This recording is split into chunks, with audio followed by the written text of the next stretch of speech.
you go.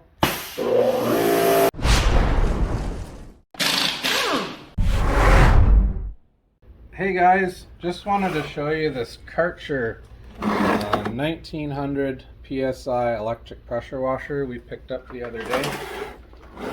It's one of these Canadian Tire units, or I guess Home Depot, maybe Rona sold them. And we don't know what's wrong with this, guys. It came with a load of machines again. In the last couple videos you saw we picked up a truckload of machines, and this is one of them. And it's complete, and the hose looks good, and the cord looks good. And we thought maybe this one might be an easy flip depending on what's wrong with it. So we're gonna just hook up some water to the side here, and we're gonna plug it in, and we're gonna see what it does.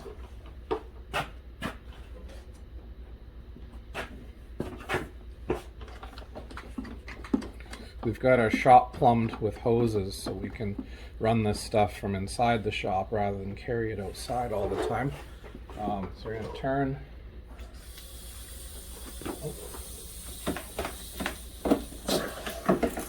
The wand is stuck.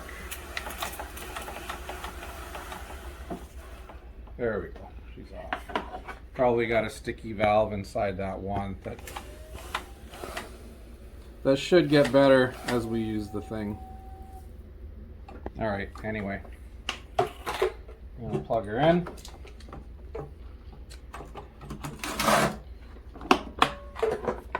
Turn her on. Now usually these have a pressure switch, guys, so when you pull the trigger on the gun, the pump will start, and it doesn't start.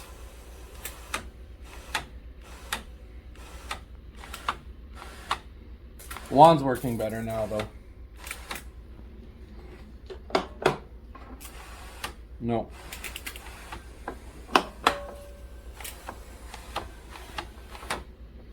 Alright. So there could be a couple of things wrong here. The problem could be with the pressure switch, that this switches on and off inside. It could be the motor, or it could be, in some cases, the ground fault circuit breaker. It's got a green light on it right now, guys, which means it's getting power. I'll turn that water off. It has a test and a reset button, so the first thing you want to do is hit the reset button in case it's tripped.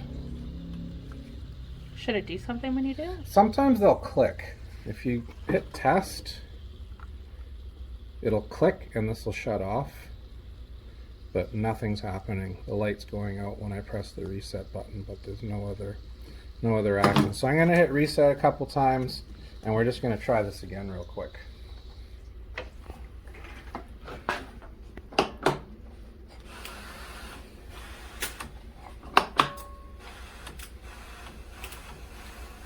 Neither. So the problem is still occurring.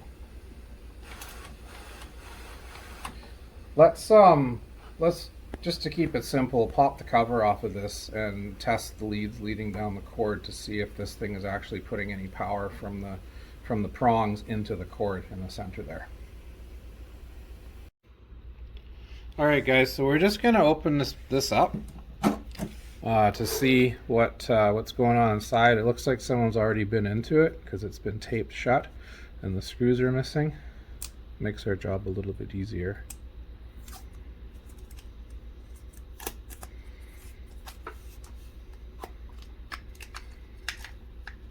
So it's really simple. We just got the neutral, hot wire, and a ground wire, and what we want to do to test this thing is to plug it in so that you know it's on.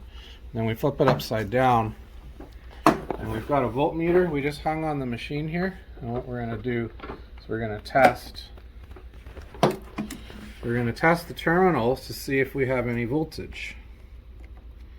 So we got no voltage there. Got no voltage there, very low voltage, nothing. So it leads me to believe that this breaker is defective. We can try the reset button a couple more times, the test button, the reset button. We'll go back to it, and same thing. There's nothing going on. So I think we'll do is we'll pop these wires off of this breaker, and we'll put just a regular plug on the end of it to test it to see if getting power down the line into the machine makes it work. And if it does, then we'll get a new one of these circuit breaker GFCI plugs, and hopefully we've got the repair fixed. So we got a little standard extension cord plug here. This is an old one. It was actually one of my dad's. It's probably 15 or 20 years old. Old Faithful, we'll call it. And what we want to do is undo these 3 wires from this plug.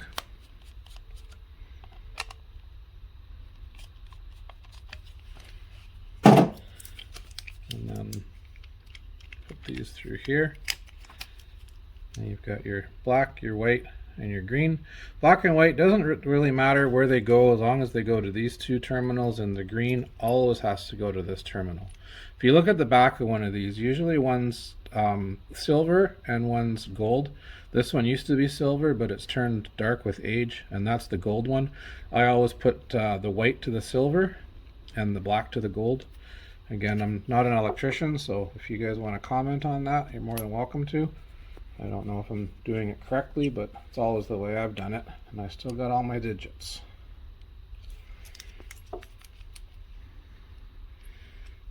Black to gold.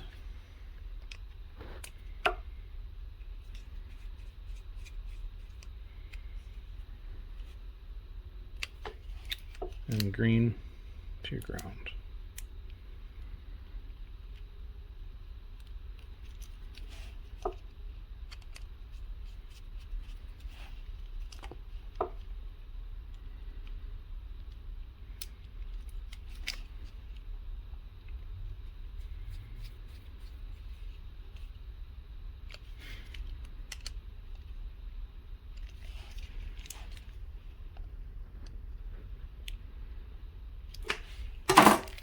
Okay, line this back up. We're not going to tighten it, we're just going to leave it loose so that we can test this thing. Now we're going to plug her in.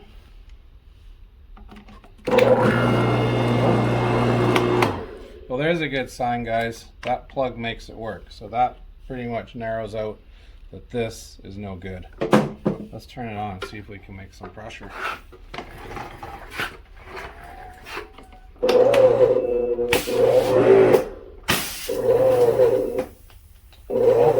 We got some dirt in the tip, guys. Look at that. So we're going to give you a 2-in-1 video on how to fix that. That tiny little tip in there has probably got a little bit of sand or rock. What we're going to do is we're going to take a bicycle brake cable that we've unraveled. We're just going to poke that out like that.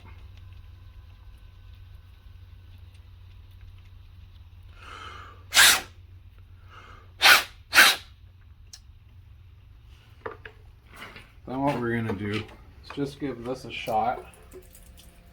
Get any other sand or dirt out of there before we put the tip back in.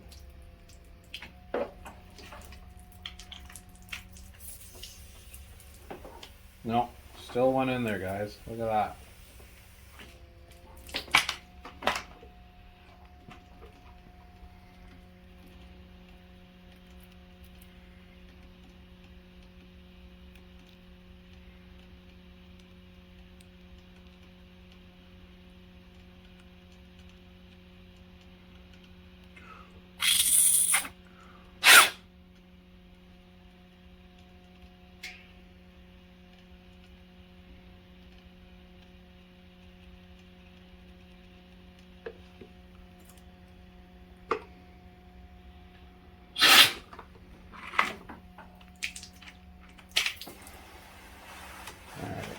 Try that again.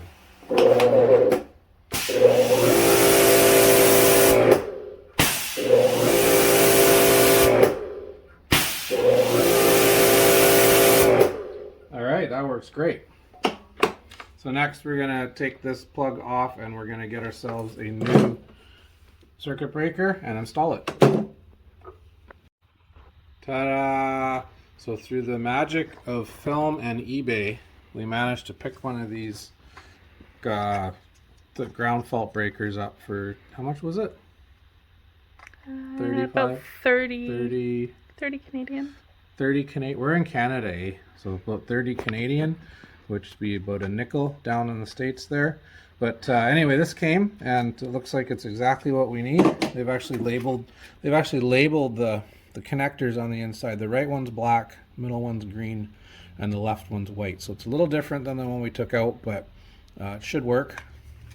I'm glad they labeled it because it's different. It's different. And then we also came with a little grommet. There's a little grommet there, and a little bracket to clamp the wire down. So we're just going to take off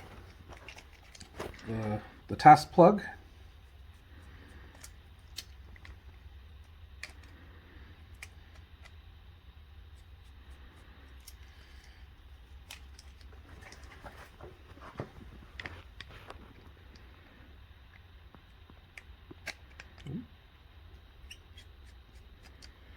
Put that baby away for another day.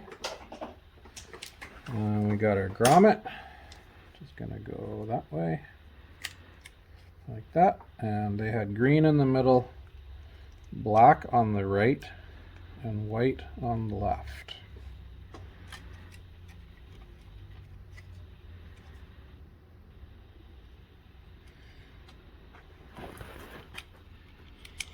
Green in the middle, black on the right, and white on the left.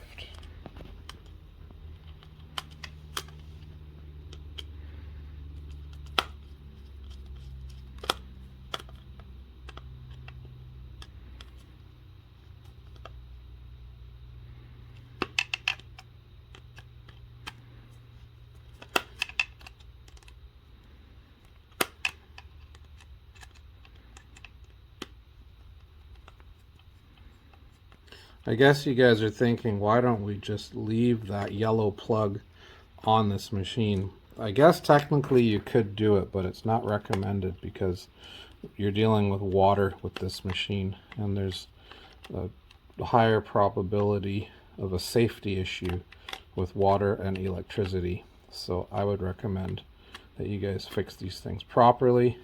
I wouldn't use a bypass setup like a plug like what we use. Just use it to test your device. All right, so then we've got our little grommet there.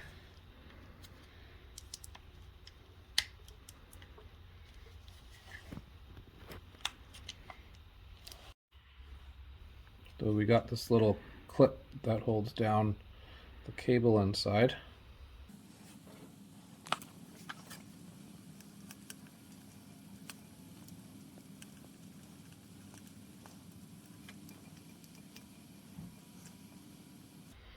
Alright, so there you have it.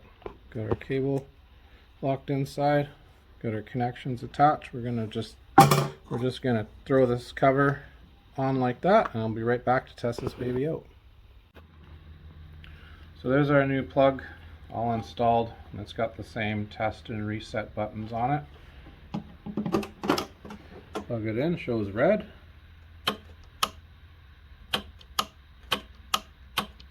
Well, test, reset, test, reset. Okay, turn her on.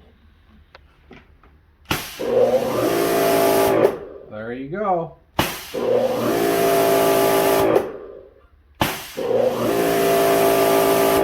And now if we hit the test button, does its job. Reset.